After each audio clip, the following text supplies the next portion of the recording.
أثابكم الله. فضيلة الشيخ، هذا سائل يقول: ماذا يفعل من ضاقت به الدنيا وتولى عنه الأصحاب وتكالبت عليه الديون ولم يجد إلا البكاء منفسا له عن مصابه، وجزاكم الله خيرا. صلى الله العظيم رب العرش العظيم أن يفرج همومنا وهمومكم وكروبنا وكروبكم، وأن يجعل لنا ولكم من كل هم فرجا ومن كل ضيق مخرجا ومن كل بلاء عافية. اللهم اقض عنا الدين، اللهم اقض عنا الدين، اللهم اقض عنا الدين واغننا من الفقر. أخي في الله، ليس البكاء يقدم ما أخر الله أو يؤخر ما قدم الله. البكاء لا يجدي لك شيئا، عليك أن تتوكل على الله وأن تحسن الظن بالله، فإن الله عند حسن ظن عبده به. إياك أن تيأس أو تقنط من روح الله ورحمة الله، بل توكل على الحي القيوم وتوكل على أرحم الراحمين، واسأل الله أن يمدك بالعون والتوفيق والسداد، وأن يفتح عليك أبواب الفرج. دخل عليه الصلاة والسلام المسجد يوما فرأى أبا أمامة فقال: يا أبا أمامة، ما أجلسك في المسجد في وقت ليس بوقت صلاة؟ ما أجلسك في المسجد في غير وقت صلاة؟ قال: يا رسول الله، هموم غلبتني وديون ركبتني. فقال صلى الله عليه وسلم: أولا أدلك على كلمات إذا قلتهن أذهب الله همك وقضى دينك؟ قال: بلى يا رسول الله. قال: قل: اللهم إني أعوذ بك من الهم والحزن، وأعوذ بك من العجز والكسل، وأعوذ بك من الجبن والبخل، وأعوذ بك من غلبة الدين وقهر الرجال. كلمات طيبات مباركات ودعوات مستجابات بإذن الله جل جلاله، فما من عبد يقولها مؤمنا بها معتقدا لمعناها إلا جعل الله له فرجا ومخرجا. قال أبو أمامة: فقلتهن فأذهب الله همي وقضى ديني. اللهم إني أعوذ بك من الهم. الهم الشيء الذي تحمله لما يكون. أعوذ بك من الهم. اللهم إني أعوذ بك من الهم والحزن. والحزن يكون لما وقع وحصل، فجمع لك بين الأمرين في همك فيما مضى وفيما هو مستقبل، وأمرك أن تستعيذ بالله. اللهم أي يا الله أعوذ بك من الهم، فإن الإنسان ضعيف وتتكالب عليه هموم الدنيا، فما خرج من هم إلا وقع في غيره، ولا نجا من كربة إلا أحاطت به غيرها. لقد خلقنا الإنسان في كبد، ولكن لا يبدد الهموم ولا يزيل الغموم إلا الحي القيوم الذي لا تأخذه سنة ولا نوم. أخي في الله، أراد الله بك خيرا إذا ابتلاك وألهمك الصبر على البلوى. أراد الله بك خيرا إذا ابتلاك فانكسر قلبك لمولاك. أراد الله بك خيرا إذا جعلت الله نصب عينيك فبثت إليه أحزانك واشتكيت إليه همومك وغمومك. ولسان حالك يقول: يا ربي، إلى من تكلني؟ إلى ضعيف يتجهمني أم إلى عدو ملكته أمري؟ ولسان حالك يقول: يا الله، يا من يجيب المضطر إذا دعاه، أبث إليك الشكوى وألتجئ إليك يا من جل وعلا. لسان حالك يقول: اللهم يا من كشفت الضر عن أيوب وأزلت الهم عن ذي النون، وكشفت الضر عن العباد وأزلت البلاء عنهم، أزل عني همي واكشف عني غمي، ولا تجعلني أشقى عبادك إليك عندك. اللهم لا تحرمني خير ما عندك بشر ما عندي. أكثر من دعائه وتضرع إليه، فإنه والله ثم والله أرحم بك من نفسك بنفسك التي بين جنبيك. وإنك إن بثتها كلمات من قلب مؤمن بالله موقن في الله فإن الله لا يخيبك. إن العبد إذا دعا واعتصم بالله والتجأ وصدق في دعائه والتجائه تفتحت أبواب السماوات. إذا دعا الله صادقا من قلبه وقد أحاطت به همومه في جسده من سقم في الجسد أو مرض أو ألم فأعياه الأطباء وكثر عليه وعظم عليه البلاء، أو عظم عليه بلاؤه في البنات والأبناء، وأصبح كلما ضحك أبكاه همه وأبكاه غمه وأحزنه وأقلقه. إن العبد إذا وصل إلى هذا الحال وتوجه إلى الكبير المتعال بصدق ويقين، فإن هذا هو المقصود من البلاء. المقصود من البلاء الفرار من الله إلى الله. مقصود من البلاء أن يبث العبد إلى ربه الشكوى، وأن يلتجئ إلى الله جل وعلا، وأن يتذكر عظمة الله. إذا عظم عليك الدين فتذكر الله جل جلاله الذي هو أعظم من الدين ومن كل شيء. وإذا عظم عليك الهم في أولادك وبناتك وزوجك وأهلك فتذكر أن الله يسمعك، وأن الله يراك، وأن الله حليم، وأن الله رحيم. فقل يا رب أنت ترى حالي وتعلم ضعفي وتعلم فقري. يا ربي إليك التجأت، يا ربي إليك اشتكيت، يا ربي إليك بك استعنت وعليك توكلت، وفوضت أمري إليك وألجأت ظهري إليك وآمنت بك وأسلمت إليك. إذا قلت هذه الكلمات فتحت لها أبواب السماوات. وإذا صدعت بهذه الدعوات فإنك حري بتفريج الكربات وتسهيل المهمات. إن الله إذا تأذن بالفرج جاءك من حيث لا تحتسب. وإنه ما من عبد تضيق به الأرض بما رحبت، خاصة إذا خذلك الناس، وخاصة إذا تولى عنك القريب والحبيب، وخاصة إذا كنت تثق في أحد فخذلك، وإذا كنت ترجو أحدا بعد الله فأهانك وأذلك. عندها تعلم أن الله يريدك أن تلتجئ إليه. أسعد الناس في الدنيا من وجه وجهه إلى الله. أسعد الناس في الدنيا من أسلم قلبه لله. ومن أحسن دينا ممن أسلم وجهه إلى الله وهو محسن، أي موقن بأن الفرج من الله. إذا أذلك الناس علمت أنه ليس بيدهم عزة ولا ذلة. وإذا أهانك الناس وأنت تطلب منهم أن يعينوك ويساعدوك فاعلم أنهم لا يملكون لأنفسهم ضرا ولا نفعا، ولا موتا ولا حياة ولا نشورا. وإذا اشتد عليك البلاء وعظم منك عليك العناء من زوجة ومن أهل ومن ولد ومن أخ ومن أخت ومن أصدقاء ومن أقرباء، وإذا عظمت أذية الناس لك وامتهانهم لك، فاعلم أن لك ربا لا يخيبك، وأن لك ربا هو منتهى الشكوى، وأن لك ربا يسمع السر وأخفى، وأن لك ربا يرحمك ويحبك ويحب أن تناديه وتلتجئ إليه وتدعوه. أمن يجيب المضطر إذا دعاه ويكشف السوء ويجعلكم خلفاء الأرض أإله مع الله.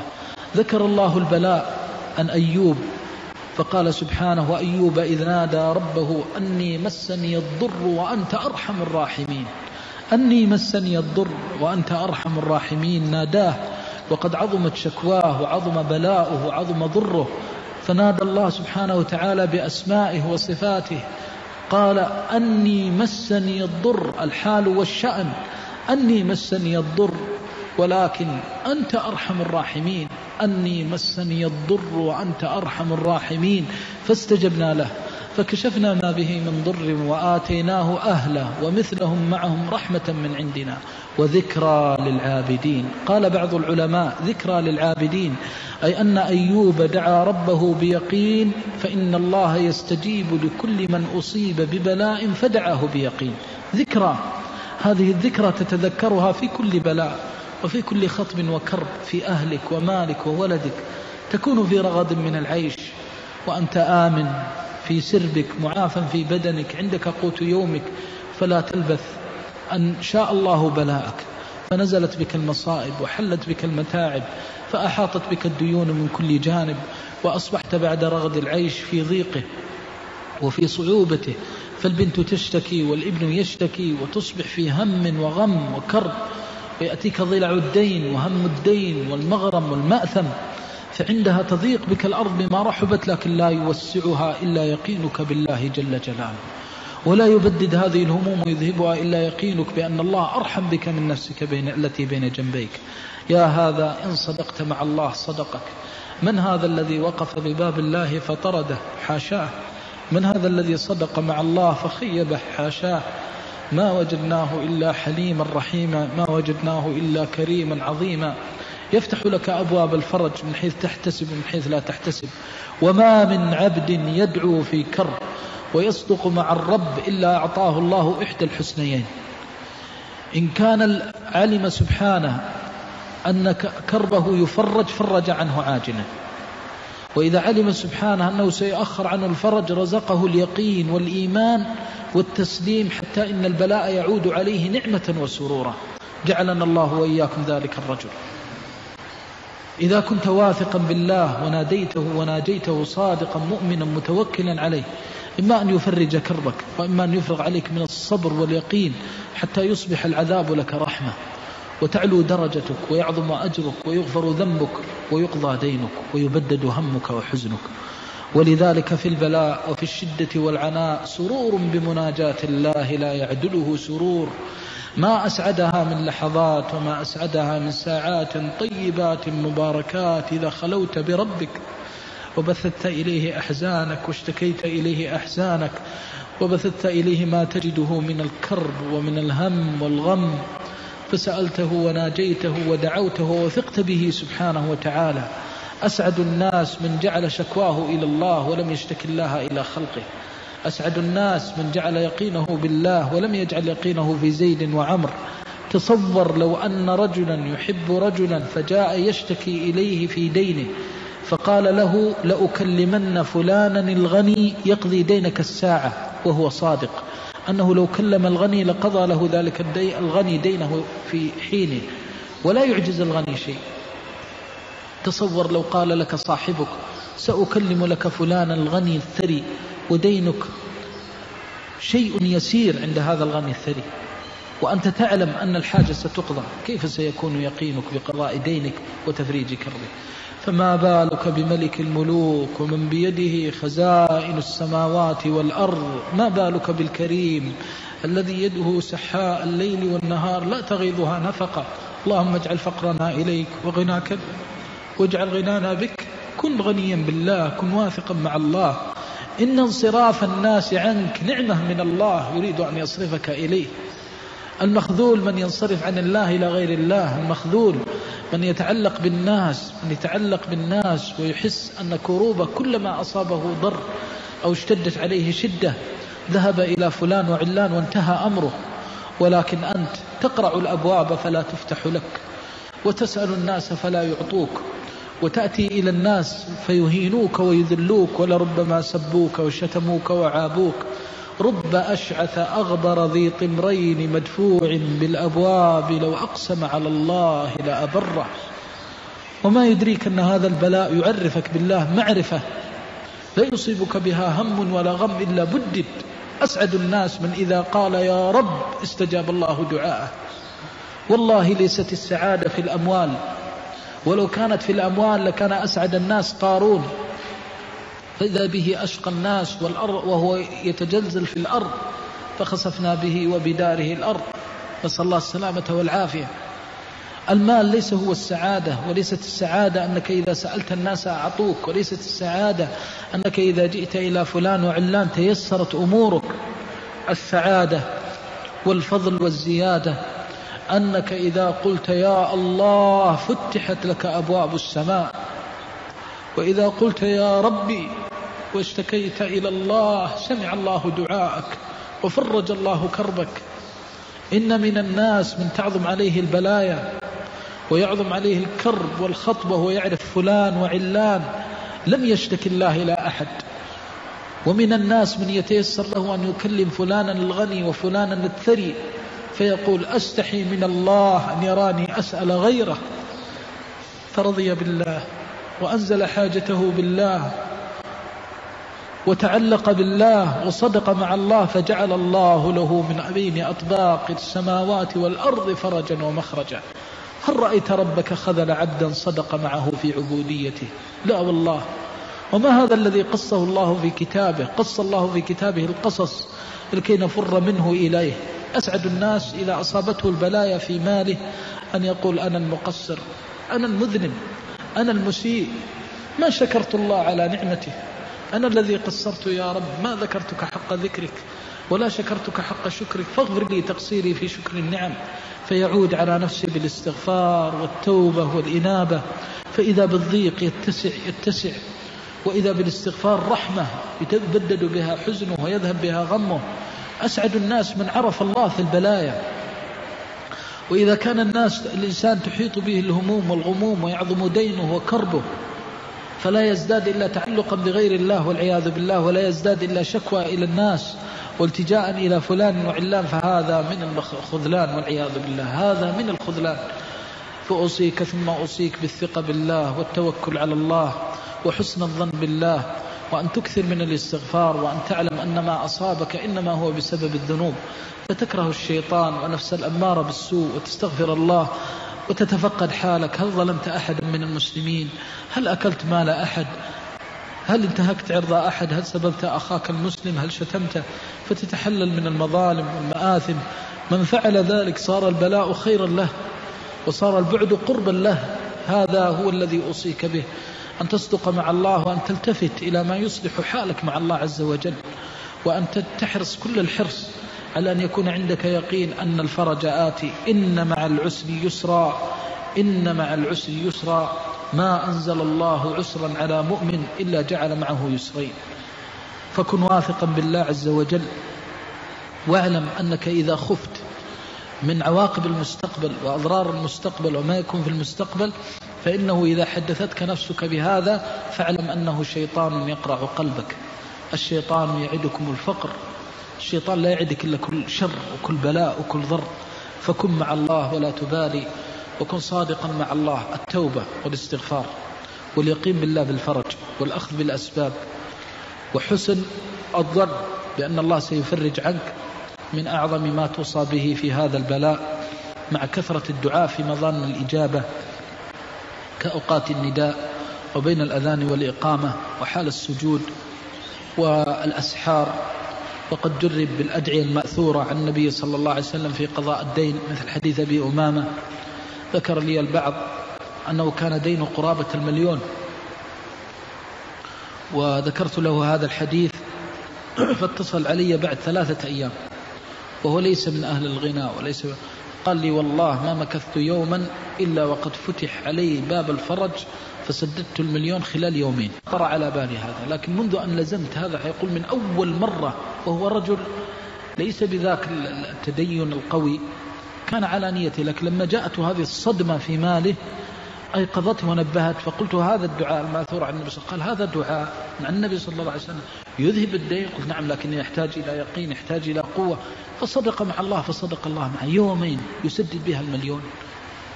قال والله ما خطر لي على بال أنه هذا الشيء الذي سدد به ديني. يأتيك الفرج من حيث لا تحتسب، من حيث تحتسب ومن حيث لا تحتسب. فمن صدق مع الله صدق الله معه. وإياك أن تستعظم شيئا على الله. الله أكبر أي أعظم من كل شيء. فالله أكبر كبير على كل هم وكل غم وكل كرب فيما بيننا وبين لقاء الله، حتى نلقى الله وهو راض عنا. اللهم بدد همومنا ونفس همومنا وكروبنا. اللهم اجعل لنا من كل هم فرجا، ومن كل ضيق مخرجا، ومن كل بلاء عافية. اللهم إنا نستنصر بك فانصرنا، ونستعين بك فاعنا. اللهم لا تخذلنا، اللهم لا تخذلنا، اللهم لا تخذلنا. اللهم اجعل لنا من كل هم فرجا، ومن كل ضيق مخرجا، ومن كل بلاء عافية. اللهم بارك أرزاقنا، وبارك أموالنا وأولادنا، وبارك لنا في كل ما رزقتنا وأعطيتنا. اللهم إنا نسألك أن تجعل الخير لنا في أمورنا كلها، عاجلها وآجلها، ما علمنا منها وما لم نعلم. نشكو إليك غلبة الدين وقهر الرجال. اللهم إنا نشكو إليك فقرنا، اللهم إنا نشكو إليك فقرنا فاغننا من واسع فضلك يا ذا الفضل العظيم. اللهم اجعل فقرنا إليك وغنانا بك. اللهم اقض عنا الدين واغننا من الفقر. اللهم اقض عنا الدين واغننا من الفقر. اللهم اقض عنا الدين واغننا من الفقر، واجعل ما وهبتنا عونا لنا على طاعتك ومحبتك ومرضاتك يا حي يا قيوم. اللهم اغفر لنا ولآبائنا وأمهاتنا وأزواجنا ومشائخنا ومحبينا، ومن أوصانا واستوصانا وحضر معنا وغاب عنا وأحبنا فيك. اللهم اغفر لنا أجمعين، وهب المسيئين منا للمحسنين، وتولانا برحمتك يا أرحم الراحمين. اللهم ارحمها رحمة تغفر بها ذنوبنا، وتفرج بها كروبنا، وتصلح بها فسادنا، وتسدد بها اعوجاجنا، وتقوم بها سبيلنا، رحمة تثينا بها إلى رحماتك العظيمة في الدنيا والآخرة، رحمة تفتح بها علينا أبواب فضلك العظيم يا أرحم الراحمين، يا حليم يا رحيم يا كريم، رحمة تحل بها علينا جوامع الرضا، وتجعل مآلنا إلى الفردوس الأعلى، يا حي يا قيوم لا إله إلا أنت. سبحان ربك رب العزة عما يصفون، وسلام على المرسلين، والحمد لله رب العالمين. دوما لك الحمد يا رب والصلوات، دوما لك الحمد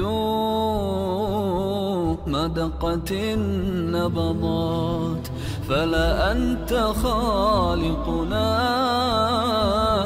تدعو لك الأصوات، دوما لك الحمد في الجهر والخلوات.